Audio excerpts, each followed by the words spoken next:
नमस्कार, news portal to पर आपका स्वागत है। बिहार में शनिवार को आईएएस अधिकारियों की ट्रांसफर पोस्टिंग की बाढ़ सी आ गई। करीब 40 अधिकारी का ट्रांसफर हुआ, जिसमें 5 कमिश्नर और 17 जिलों के डीएम बदल दिए। चर्चा थी कि शनिवार को ही बिहार पुलिस सेवा और आईपीएस संपर्क के अधिकारियों का व्यापक पैमाने पर तबादला सूची किसी भी समय जारी हो सकती है। वही संभावित सूची को लेकर कई जिलों के अधिकारी, विशेषकर डीएसपी संपर्क के अधिकारी, बीपीएस अधिकारी जो है, वे पटना में कैंप कर रहे हैं अपने अपने सूत्रों के माध्यम से, कि ताकि उनकी मनचाही पोस्टिंग हो जाए। और इस वक्त ऐसा देखने को मिल भी रहा है, क्योंकि बिहार विधानसभा का चुनाव होने हैं और भारतीय जनता पार्टी कोटे के एक वरिष्ठ मंत्री, जिनका इतिहास यही है कि वे भाजपा में कुछ ही वर्षों के अंतराल में काफी कुछ पाने में सफल रहे, प्रदेश अध्यक्ष भी रहे हैं, अभी सबसे ताकतवर मंत्री के रूप में भी उनकी चर्चा होती है। और उनका साथ पुलिस मुख्यालय में एक अधिकारी सूची बनाने में मदद करते हैं,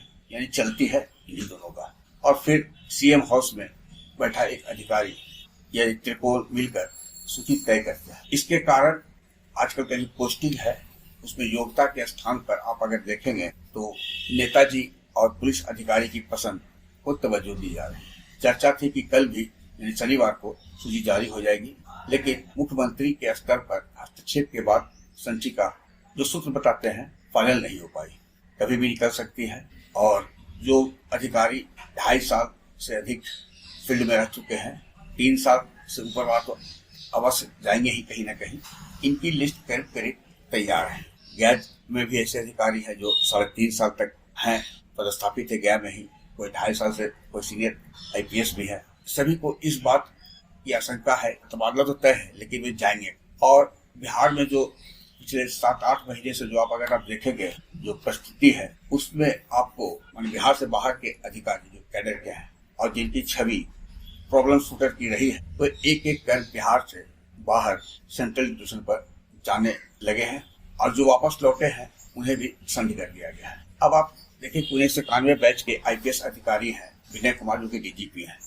उन्हीं की बैच की हैं प्रीता वर्मा, जो डीजी ट्रेनिंग के पद पर है, यानी डीजी के समकक्ष नहीं है। उन्हें रिपोर्ट डीजी को देना होगा, जबकि उनसे जूनियर अधिकारी को स्वतंत्र प्रभार के रूप में बैठा दिया गया है। डॉक्टर परेश सक्सेना 94 बैच के आईपीएस अधिकारी हैं, वे वापस लौटे। डॉक्टर परेश सक्सेना किसी पहचान के मोहताज नहीं है, लेकिन उन्हें जन सरोकार से जुड़ा विभाग नहीं दिया गया। नागरिक सुरक्षा में वे संधि कर दिया गया। और ऐसे कई अधिकारी हैं जो एक नहीं कई स्थान पर प्रभार में है। अब यह संयोग है कि उसके पीछे उनका कार्य है, विशेष कार्य है, इकबाल है, या कोई और। ये पुलिस महकमा में चर्चा जब होती है तो स्पष्ट हो जाता है।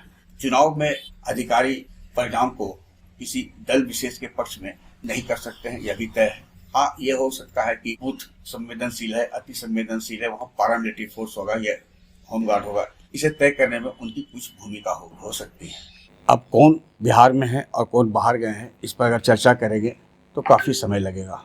लेकिन फिर भी सुनील झा 1993 बैच के अधिकारी, वे अंततः बिहार छोड़कर सीआरपीएफ में गए, अभी स्पेशल डायरेक्टर हैं, स्पेशल डीजी हैं। अमित कुमार और प्रवीण वशिष्ठ का अगर यदि हम चर्चा न करें तो ये बेईमानी होगी। आज पूरे देश में प्रधानमंत्री, गृह मंत्री दावा कर रहे हैं कि मार्च 26 तक पूरे देश से नक्सल मुक्त हो जाएगा। भारत में नक्सल मुक्त अभियान की रणनीति बनाने वाले बिहार कैडर के एक अधिकारी हैं, उनका नाम है प्रवीण वशिष्ठ, 1991 बैच के अधिकारी हैं। गृह मंत्रालय गए, संयुक्त सचिव, एडिशनल सेक्रेटरी और आज के तारीख में secretary internal security government of India है। उन्होंने बिहार में जब Amit Kumar ADG law and order थे तो उनकी कार्यशैली सत्ता के शीर्ष को नहीं भाई। अंततः वे बिहार से अपना बोरिया बिस्तर बांधकर केंद्र में चले गए और केंद्र सरकार ने उन्हें नक्सल मुक्त अभियान की जिम्मेवारी सौंपी। बिहार, झारखंड होते हुए आज 8 राज्यों के प्रभारी अमित कुमार हैं। और बिहार में तो करीब नक्सल मुक्त हो चुका है, झारखंड में भी नक्सली अंतिम सांस ले रहे हैं। छत्तीसगढ़ में भी आप देखें तो उनकी देखरेख में आज आए दिन भारी मात्रा में नक्सली या तो मारे जा रहे हैं, हथियार जब्त हो रहे हैं या सरेंडर कर रहे हैं। बिहार में जिसे महत्व नहीं मिला, उसे केंद्र सरकार ने महत्व दिया। शालीन के बारे में भी हम बताना चाहेंगे कि उनका जो कूलिंग पीरियड वेव करने की बात थी, तो एक नहीं 3 दर्जन से अधिक आईपीएस अधिकारियों की सूची प्रधानमंत्री तक गई थी अनुमोदन के लिए, और एकमात्र शालीन के नाम पर पीएम ने मुहर लगाई और वे सेंट्रल में सीआरपीएफ में चले गए। खोपड़े जी को भी बिहार में जब जगह नहीं मिली ठीक ठाक, वो उन्हें संट कर दिया गया था, तो उनके उस पारिवारिक की स्थिति भी थी, तो वे भी केंद्र में जाने की इच्छा जताई और केंद्र ने उन्हें मुंबई भेज दिया। तो एक तो तय है कि बिहार में इन दिनों डीजीपी 1991 बैच के विनय कुमार को फुल फ्लेज उन्हें कार्य करने नहीं दिया जा रहा है। लेकिन विनय कुमार को जानने वाले जानते हैं कि वे पेन एंड पेपर में इतने मजबूत हैं कि और उन आए दिन वो जो सुबह से लेकर रात तक मेहनत कर रहे हैं, अधिकारियों को लापरवाह और जो कार्य के प्रति संवेदनशील नहीं है, एक एक कर उनके खिलाफ मटेरियल तैयार कर रहे हैं। और ये तय है कि विनय कुमार की जो मार होगी उससे सत्ता के इर्द गिर्द घूमकर माने गणेश परिक्रमा कर मनचाही पोस्टिंग करने वाले अधिकारियों को भविष्य में काफ़ी परेशानी का सामना करना पड़ेगा।